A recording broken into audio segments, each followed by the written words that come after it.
आलो आलो पियाड़े अनालो आलो मोर मनर मैना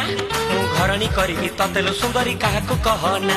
हाय सरमी जाउछे रे मोर बाडुओ झियटा आउ साइती रखिछि अनेक दिनरु कुमारी मनटा आलो साहारा सुंदरी चंद्र बदनी रूप तो अमूल मूल आलो साहारा सुंदरी चंद्र बदनी रूप तो अमूल मूल